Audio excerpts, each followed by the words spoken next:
Ai vittu, kun vääntyi käsi vähän. Kato, tulee verta! Oho. Vittu, mä en siis tykkää yhtään kaatua.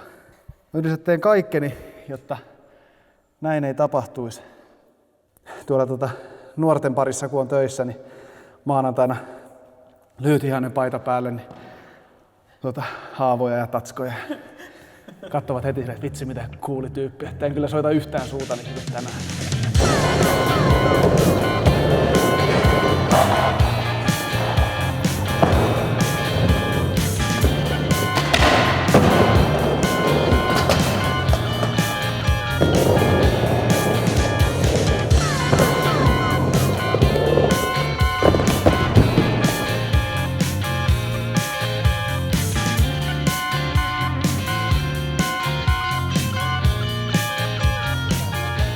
Moro! Moi! Hauska nähdä. Tervetuloa! Kiitos. Täällä on siis mun nykyinen lauta. Siitä nyt ei oikein saa mitään selvää, kun se on ahkerasti vedetty sillä. Meillä on tuoli kurkistaa. Mä piirrän tällaista sarjakuvaa kuin Tuoli. Joo, mä oon nähnyt. Hän kurkistaa sieltä. Niin tässä on mun isoverini Risto Järvelinin ottama Polaroid-kuva meidän äitin luota Leppäkoskelta Turengin vierestä juhannuskokosta. Niin siitä on tehty myös tämmönen skeittilauta, jossa on toki nyt tarroja vielä sitä kokonaisfiilistä vähän niin kuin häiritsemässä, mutta siis tuosta palasesta niin todella hieno tunnelmaltaan tämmönen. Näitähän on siis, mun pitää kaivaa tuolta sitten laatikosta vielä, koska näitä on enemmän kuin saa seinälle laittaa, kun asuu toisen ihmisen kanssa, niin ei voi ihan täysin itse vaan määritellä sitä, että kuinka paljon täällä on skeittilautoja seinällä. Istutaan alas hetkeksi. Joo. Mä voisin melkein, onko väliä missä, mulla pitää aina vähän nyt jalka vähän jossain melkein niin kuin korkeudella, että on toi nivunen, niin reistailen. Siis mä aloitin monia juttuja pentuna, että justiinsa jalkapallo ja jääkiekko ja mitä vaan sille, mitä vuodenjaksoja sitten ei niinku. Mä olin silloin 6. luokalla. No ensinnäkin se, millainen Turengin skeittiskene oli. Se oli pieni porukka ja meillä ei ollut mitään oikeaa paikkaa. Mutta Turengissa on sokeritehdas, tai siis mikä oli jo silloin ollut konkassa jostain 90-luvulta lähtien, että se oli suljettu sokeritehdas. Ja sitten se oli semmoinen paikka, missä ei olisi saanut olla. Ja sitten sinne ei saanut ketään muut kuin skeittarit tulla. Ja sitten meitä oli semmoinen oli siinä 2000, kun siihen tuli se buumi aika kovasti, niin vähän niin kuin sellaista puoliluvatonta, jännää ja sellaista, siellä ei ollut ketään aikuisia. Sitten se tarjosi koko ajan sellaisen niin kuin kavereiden kanssa yhdessä se tee onnistumisen elämyksen. Ja sitten kun se oli semmoinen, että siinä viehätti se, että se ei ollut koulussa opittu ja siinä ei ollut mitään justiinsa tämä kliseenä, että ei ollut valmentajia ja tällaista, niin sitten että se oli semmoista niin kuin vapaata, vähän semmoista, Turengissakin oli tosi huonoa laattaa se koko tori, niin sitten kun siitä meni skeittarit ohitte, niin ihmiset käänsi päänsä silleen, eikä silleen niin kuin ilostavaa vähän silleen, että mitä nämä täällä tekee, niin siinä oli jotenkin silleen ihan pienenä, että hei toi näyttää siitä.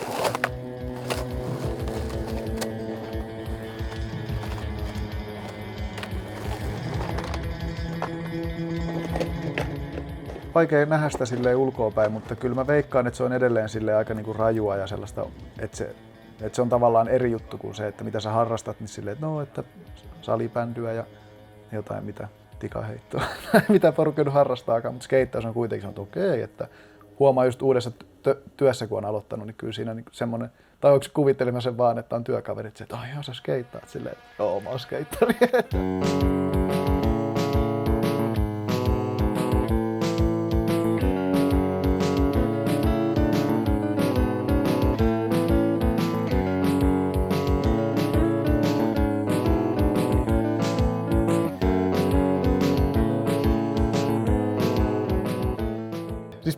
Sä kannoit, mun mielestä oli mahtavaa, sä kannoit tälleen sen lautaa, kun me tultiin tänne. Tiedätkö mikä tän nimi on? Se on mall crab, eli ostariote. Ja se on semmoinen, että sä tunnistat niinku poseeraajan, niinku poserin, siitä, että se kantaa lautaa näin. Jostain syystä jotkut aitopäät ovat aikoinaan päättäneet, että se on vähän niin kuin se salainen kädenpuristus oli se, että sä et puristanut tuosta sitä lautaa. Mutta siis tämmöisiä skeittaus on täynnä tämmöisiä pieniä sääntöjä, kirjoittamattomia sääntöjä, mikä on just naurattaa, kun porukka puhuu, että skeittauksessa ei ole sääntöjä silleen, että siellä on niinku ihan älyttömästi, ihan pieniä, tosi pieniä yksityiskohtia myöten sellaisia, että miten sä teet jonkun tempun, niin toinen on semmoinen, että ei noin, ja toinen on silleen, että noin voi tehdä. Mutta kaikki nämä on siis katoamassa onneksi skeittaus, koska skeittaus niin monimuotoistuu koko ajan. Kyllä tässä kunto on kasvanut paljon. Ja se on ehkä myös se, että kun ei ole niin mitenkään synnynnäisen lahjakas tähän touhuun, vaan pitää aina niin kuin yrittää niitä temppuja ennen kuin ne menee, niin sitähän siinä, jos mä pääsisin kaikki temput ensimmäisellä yrityksellä, niin eihän mulla olisi hiki edes nyt. Sitten pitäisi erikseen käydä jossain salilla hikoilemassa ja siitä nyt voi olla montaa mieltä, mutta ei se nyt varmaan mitään juhlaa olisi. Pikku huumori siihen väliin.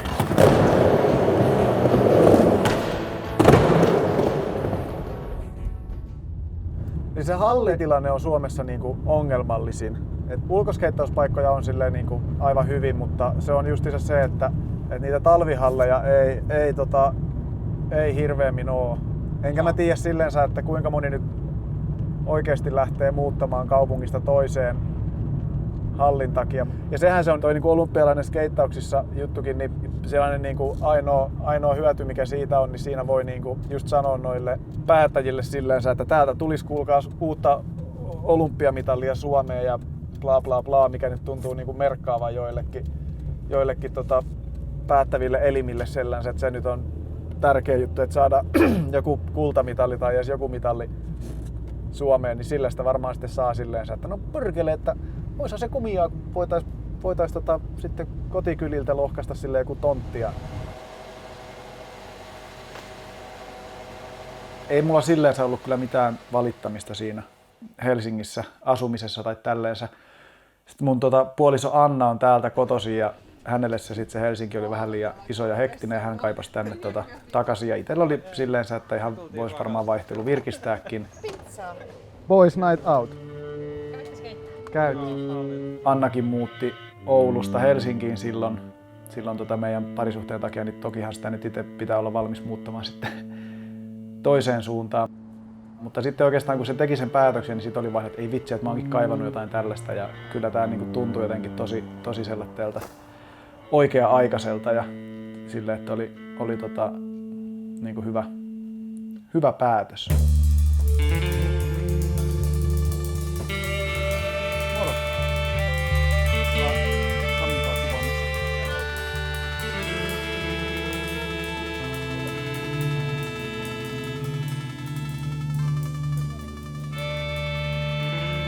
Aina kun jossain skeittitourilla, niin sitähän skeittaa niin kuin vaikka mitä jotain routatöyssyä tai jotain kaltevaa pintaa ihan sille innoissaan, mitkä sitten kotikaupungissa jäisi ehkä vähän katsomatta. No ei ne kyllä jäisi, mutta silleen aika pitkälti kaikki Helsingin kantakaupungin sisäpihat tuli käytyä lävitte siinä 11 vuoden aikana.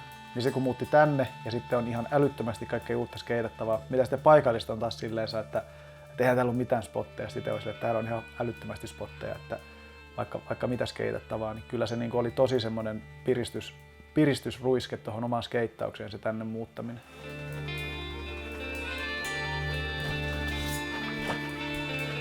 Pitäisikö tuohon keittiön vai? Jos tuohon vaikka.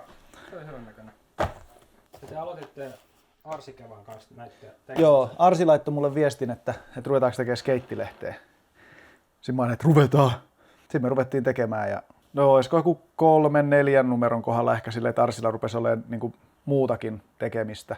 Ja ehkä se hiipuko se into vai se, mutta mullahan se vaan niin kasvoi siinä, kun en mä ollut aikaisemmin tehnyt, niin sitten mä siinä jatkoin silleen. Ja toki siinä on siis koko ajan hirveästi kaikkea muitakin tyyppejä. Täältä jos lähtee kattelemaan, niin... Siis hetkonen. Siis tää on käsin tehty. Totta kai, kaikki 200 sivua. Joo, siis jokainen sivu on tyhjä A4 ja sitten sit sinne on leikattu esimerkiksi jostain on löytynyt kakkonen, kun tässä on 226 sivua, niin 226 sivun täydeltä sähköitä seikkailuja. Näissä niinku peruskaavana oli se, että tekstit, jossain vaiheessa tuli tosi paljon kirjoittua tekstit niinku kirjoituskoneella, täk, mutta yleisemmin se kaava on semmoinen, että tekstit tulostaa tyhjälle A4. Sitten kun mulla oli tämä haastattelu valmiina tämmöisenä, niin sitten mä kysyin joltakin, että kuka haluaa kuvittaa. Ja niitä kuvittajia oli siis niinku varmaan 20-30 per lehtikin joskus. Ja sitten kuvittajalle mä sanoin, että lue se haastis lävitte ja ihan vapaat kädet siihen, että mitä sinne laitat sinne sivujen sisälle. Sitten täällä on tosi randomia artikkeleita. Esimerkiksi mun kaveri Takkisen Jussi, niin sen isä Juha Takkinen on ollut hitsauskurssilla vuonna 1979. Sitten se kysyi vaan, että hei, voisiko high jumpiin laittaa kuvia hitsauskurssilta? Sitten mä totta kai vaan, että sehän kuulostaa helvetin hyvältä. Sitten on vaan jotain valokuvia sieltä hitsauskurssilta. Ja sitten porukkaa silleen, että mitähän täältä seuraavalla sivulla tulee. Sitten ne katsoo tämän, okei. Ja helvetin hienoja kuvia, on ollut varmaan tosi kiva hitsauskurssi silloin 79. Mä en ikinä ostanut niin kuin paperia, kun se tuntui mun mielestä jotenkin ihan tyhmältä, että en todellakaan osta siis, että mä menisin kauppaan ja ostaisin riisin, vai mikä se termi onkaan, niin A4, vaan aina silloin nyt tuli paperilaskut vielä, niin justiinsa, että joku lasku tulee, niin sitten se toinen puoli oli melkein poikkeuksetta, niin kuin nämä oli A4-kokoisia ja melkein poikkeuksetta tyhjiä, niin sitten tuli käytettyä niitä. Näitä nyt on kuitenkin joku 1000 sivua varmaan yhteensä näissä 10 lehdessä, niin kaikki on niin kuin yhtäkään paperia ei ole ostettu. Kai se on joku saavutus.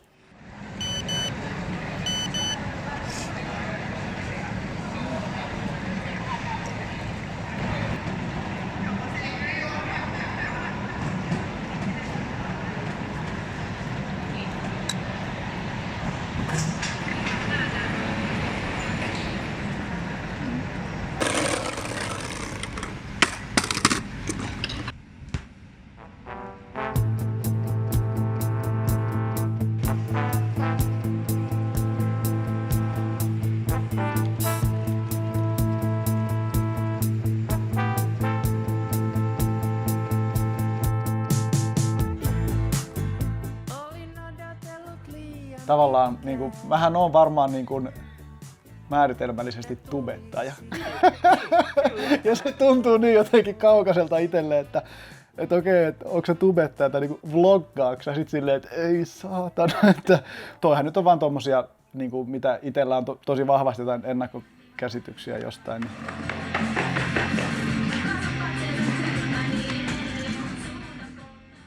Oonhan mä aina siis niin kuin tehnyt siis just skeittileffoja, mutta sitten kun laittoi niin ensimmäisen, missä niin puhuu kameralle, niin vitsi se tuntui oudolta. Oli vaan semmoinen, että mulla on tämmönen ja sitten tähän menee tämmönen ja sitten kännykkä. Tälleen mä yleensä kuvaan niin kuin tällä etukameralla, vaikka se on vähän huonompi ja siinä on itse asiassa joku särötys tullut haittaa. Muutamakin joku lapsi kommentoi sieltä, että millä ihmeen perunalla sä kuvaat tätä. Ja sitten se meni jotenkin mulle ihon alle, niin mä kävin ostamaan tällaisen kännykän, missä on parempi kamera. Lapset on ilkeitä. Moro! Mä oon Pena ja tuolla on... Missä se on? Ja... Ei vittu. Skeittikoulu maksaa 20 € ja sinne... Vittu kun ei osaa puhua. Skeitti... Mä oon ite töissä peruskoulussa ohjaajana. Mä oon töissä vittu enkä oo.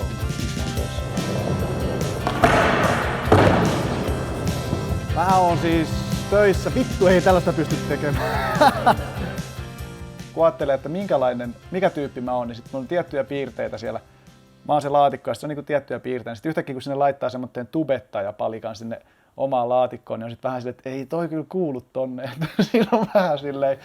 Mutta aivan hauskaa puuhaa kuitenkin, että vähän sinne niinku, no Instagramissa on se, että se on se minuuttirajana siinä, että sitten kun haluan tehdä pidempiä pätkiä, niin sitten ne on just helppo laittaa YouTubeen, mutta sitten myös jotain semmosia, että on niinku skede-arkistot oli joku semmoinen, mitä mä rupesin aluksi tekemään, että mä niinku puhun omista pätkistäni niinku ihan sieltä 2003 vuodelta niinku ekoista pätkistä lähtien, niin silleen että no mä kerron aluksi, kuka sen on kuvannut ja mikälainen meininki silloin oli, missä sitä on kuvattu ja sitten se pätkä on siinä. Ja vähän niin kuin arkistoinut myös itselle niitä pätkiä.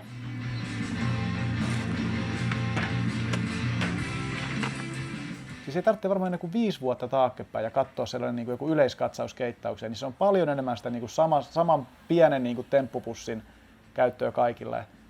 Mutta sitten kun rupesi näkemään just Goi Miyagi ja sitten, no siis ihan kotimaisistakin siis Timi Valot ja tällä, eli Lightman ja nää, että siinä on sellaista, että ihan mitä vaan voi tehdä. Ja sitten oli silleen, että voiko mä tehdä jonkun tempun, mitä mä en ole nähnyt kenenkään tekevän. Aluksi, että onko siellä lupaa? Mä oon pitänyt keksiä kaikkea tekemistä, kun on paikka kipeä, niin tällaisia tikkuja liimailu itse. Tikkuari. Kimmeli. Joo, siis tää on muuton jälkeen, tää oli tossa lattialla, niin sitten mun puoliso Anna astui siihen päälle, kuului vaan semmonen rusahdus ja sitten, että mä oon niin pahoillani. Sitten mä olin heti silleen, ei kai se himmeli. Mutta tämä sitten korjasin, se näkyy, kun nää on niinku, aika on vähän tummentanut näitä, niin tässä on tää vaalea kohta. Et se oli 2 osassa. Pieni tippa liimaa ja sitten se kantaa tää, kun tää on niin kevyttä, niin jotkut on epäillytkin, että kun mä vaikka slämin jälkeen avaan pullon ja sitten hörppään sitä ja katon sitä korkkia ja se sanoo, että try again, niin että miten voi osua noin, niin eihän se osu, mä oon vaan juonut niitä niin paljon, että mä sitten aina valikoin täältä, kun mä lähden skeittaamaan, niin mä ajattelin, että oikein millaisia tilanteita voi tulla vastaan. Sitten mä otan niinku taskullisen niitä korkkeja, ja sitten kun mä kaadun, niin mä oon, että hei, mulla on se try again korkki, ja sitten mä haen sen täältä. Ja sitten kun mä kerroin tän mun kaverille, se oli tosi pettynyt, kun se uskoi siihen illuusioon, että se on semmonen, kaikki olisi niinku... No niin, salaisuudet heti alkaa paljastaa. Joo, sitten on. Kyllä. Siis naapuri polttaa sätkätupakkaa, niin sitten mä oon ruvennut keräämään siltä näitä tyhjiä toppia. Ja sitten mä teen näistä takin. Sillä, että kun näitä on tarpeeksi, niin sitten että yksi voi jäädä tälleen taskuksi. Mutta semmoinen niinku takki näistä, niin se on sitten toppatakki. Taitais olla aika pikkuhiljaa vaihtaa alaa. Näissä hommissa vaan rahat ja maksa palaa. Mä olin bailaamisen ammattilainen. Luulen, että musta on tullut toisenlainen. Jos hankitaan hiilet, mä jaksan nää yhdet bileet vielä. Luulen niin.